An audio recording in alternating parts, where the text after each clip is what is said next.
Je souhaite que ce mouvement soit pacifique, parce qu'il doit rester pacifique. C'est le citoyen aujourd'hui qui est en train de vivre l'enfer. Est-ce que ça vous intéresserait de répondre à 2-3 questions? Juste pourquoi vous êtes là Pas vraiment. À Omerta en plus.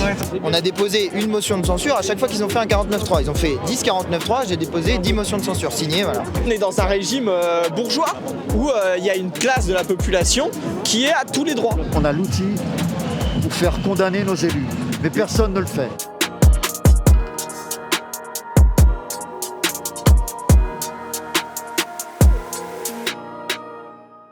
Bonjour à tous, ce samedi nous sommes allés à la manifestation organisée par les Gilets jaunes à Paris.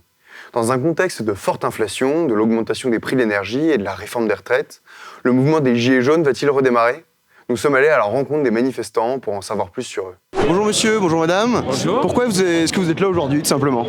Alors moi je suis là aujourd'hui contre l'utilisation abusive des 49.3.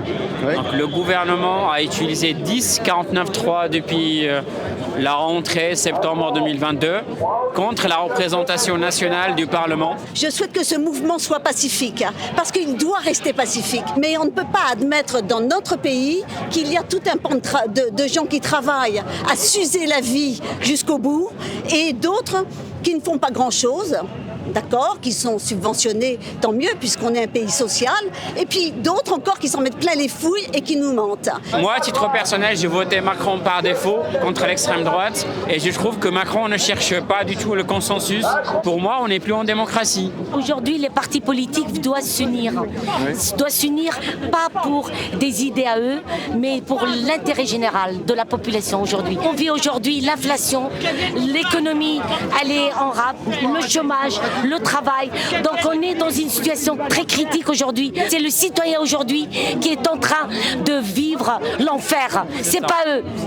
Il faut vraiment revoir notre système économique, politique et migratoire dans notre pays. Parce qu'on est en train de vraiment de se diriger vers le mur aujourd'hui. C'est parce qu'on a laissé faire la Palestine qu'il y a tous ces problèmes.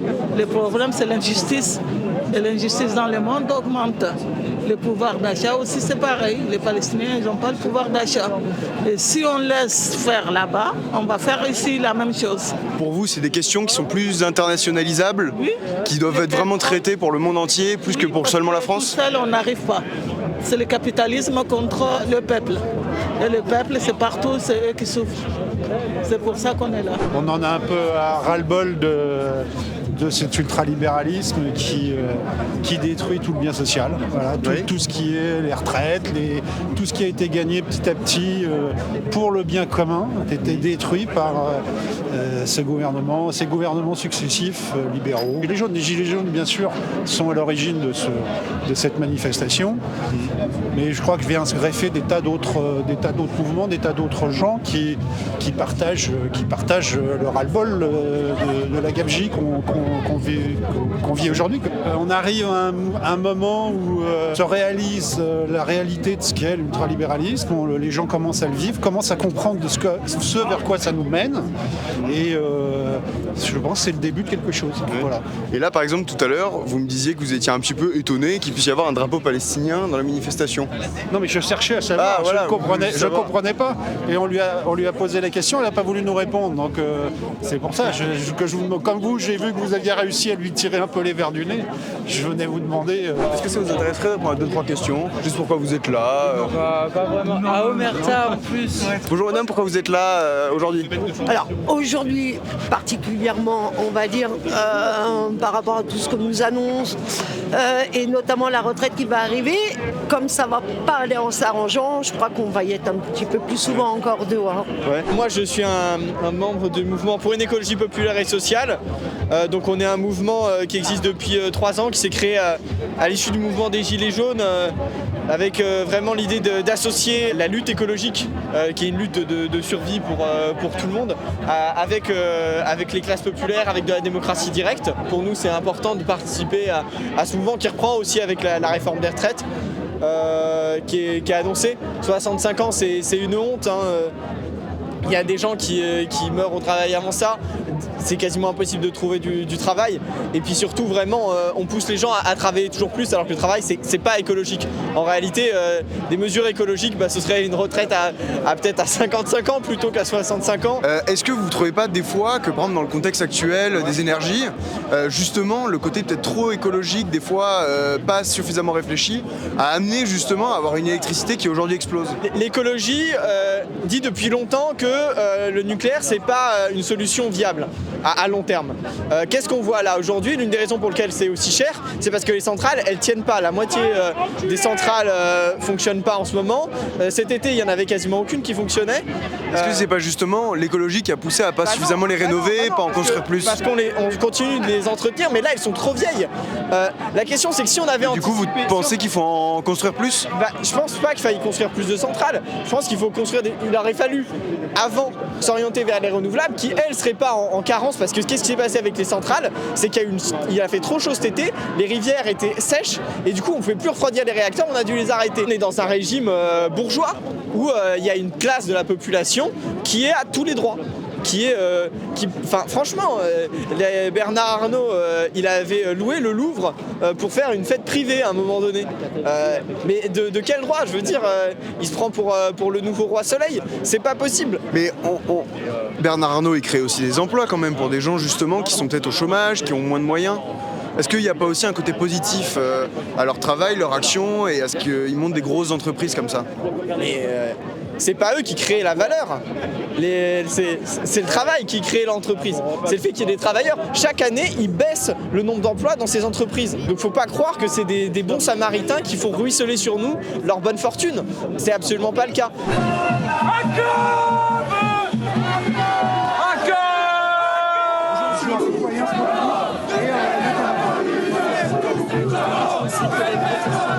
Bonjour monsieur. Bonjour. Pourquoi vous êtes là aujourd'hui? Je sais pas, c'est important pour moi d'être présent dans une manif de Gilets jaunes. Il y a des revendications qui sont les miennes, l'augmentation des salaires, le blocage des prix de l'énergie, la question de la retraite à 65 ans à laquelle tout le monde est opposé. Donc voilà, moi c'est normal pour moi d'être présent dans une manifestation qui porte des mots d'ordre avec lesquels je suis en accord. Oui.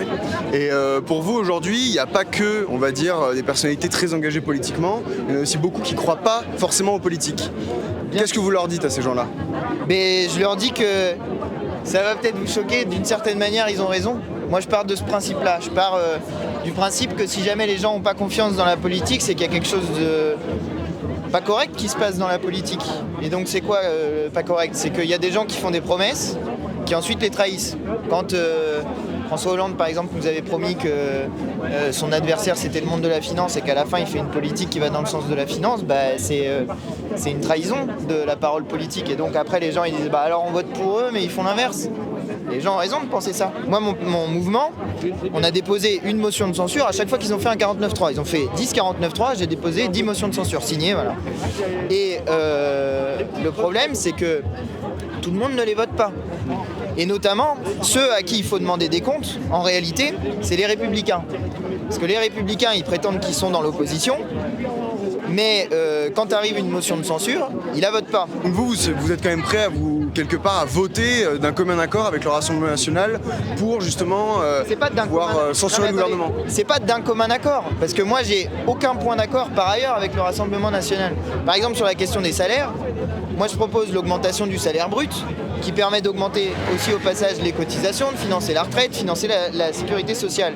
Et le Rassemblement national, eux, ce qu'ils disent, c'est qu'il faut baisser les cotisations. Ouais, c'est une politique macroniste. Baisser les cotisations, vous augmentez le salaire net, mais au passage, vous financez plus la retraite, vous financez plus la sécurité sociale. Et du coup, je suis pas d'accord avec ça. Est-ce que vous pouvez poser quelques petites questions pour savoir pourquoi... Comme dirait Georges Marchal, vous avez vos questions, moi je viens avec mes réponses. Ça me va très bien. Pourquoi ce beau drapeau français avec une croix de Lorraine dessus? Parce que c'est l'emblème de la France libre.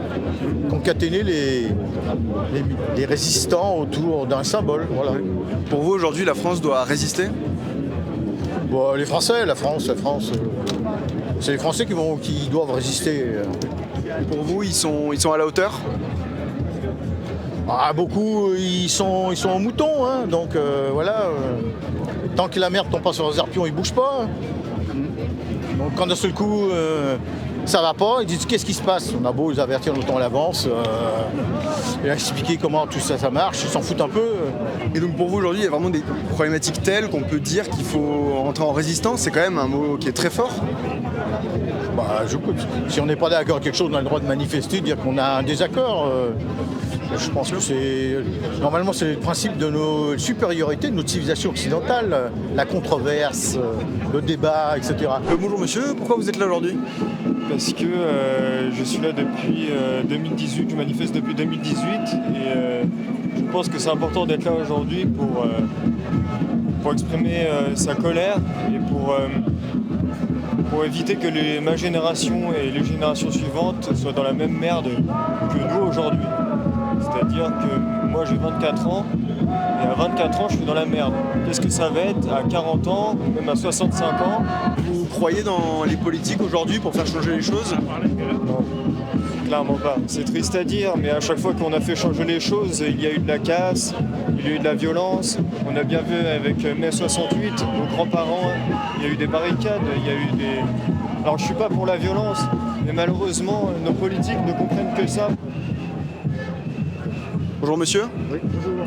Pourquoi vous êtes là aujourd'hui ? Je suis là pour suivre le mouvement afin que les contribuables et les justiciables ne se fassent pas engrosser par Macron. Il y a des gens qui sont payés à enfiler des perles au ministère du Travail et de l'Emploi depuis 40 ans.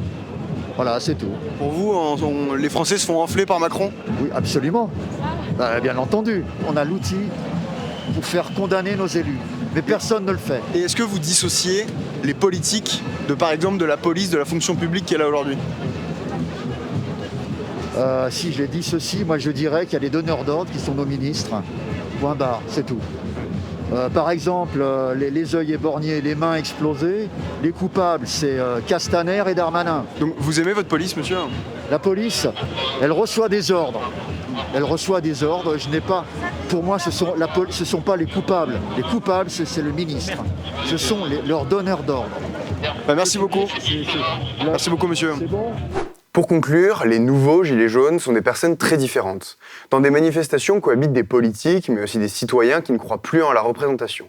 Cette manifestation regroupait des profils très contrastés, souvent marqués à gauche, mais aussi parfois marqués à droite. Leur point commun, s'opposer au gouvernement. Ils ont le sentiment de s'être fait avoir et prédisent au pays un avenir des plus obscurs. Malgré la grande détermination des manifestants, leur nombre n'a pas été à la hauteur de leurs espérances. La plupart pensent néanmoins que la vie va devenir si dure que leur mouvement sera une nécessité vitale, et donc que les gens vont finir par les rejoindre. N'hésitez pas à vous abonner à la chaîne YouTube d'Omerta, de commenter, de partager, et à très bientôt.